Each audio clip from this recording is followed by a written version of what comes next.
Hey guys, today I want to talk about boundaries.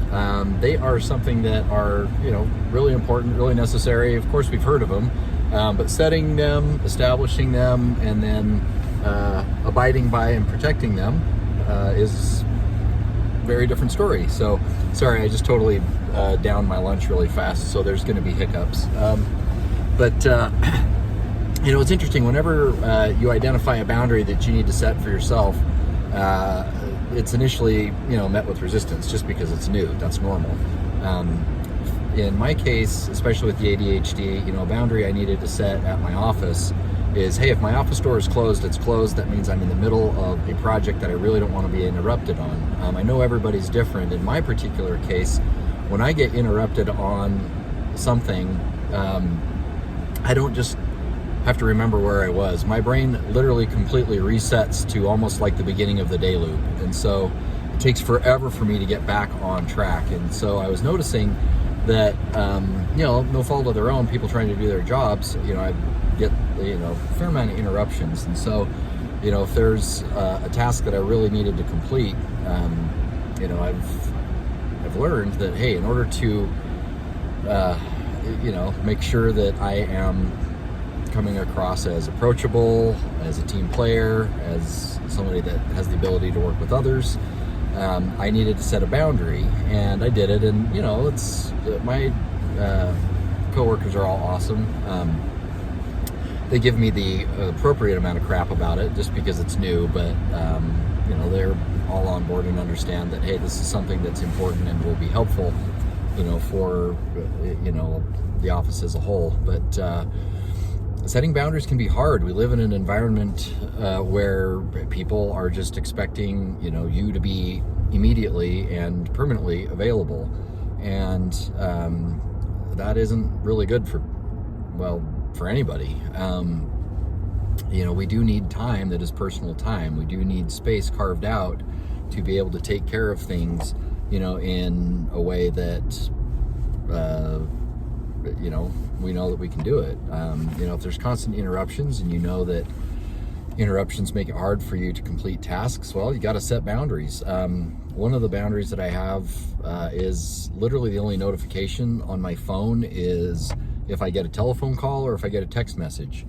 And although I have never been held hostage or artificially imprisoned, I have been a member of a lot of group texts, and I just have to put those on quiet. I don't need to hear that somebody liked a comment 2 hours ago.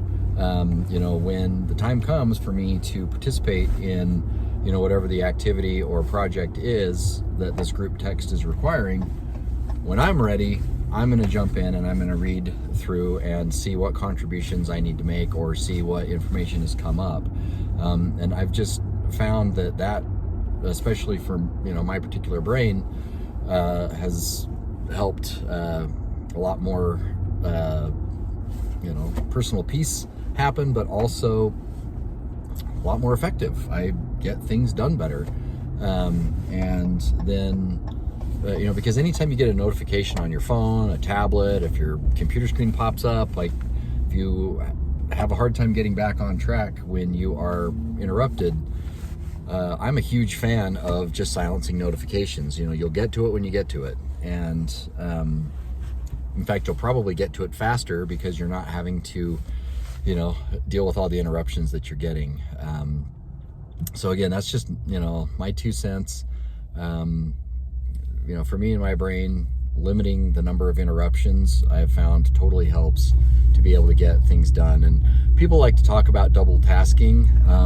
If you read what the psychologists who study this stuff say, everybody is total shit at double tasking. I mean, some people might be able to do a little bit, but the brain can really only provide singular focus on kind of one thing at a time. And that's one of the things that divergents have a little bit of trouble with, is there's a bunch of background processes going on all the time. And so the best way I've found for me to be able to hone and focus is to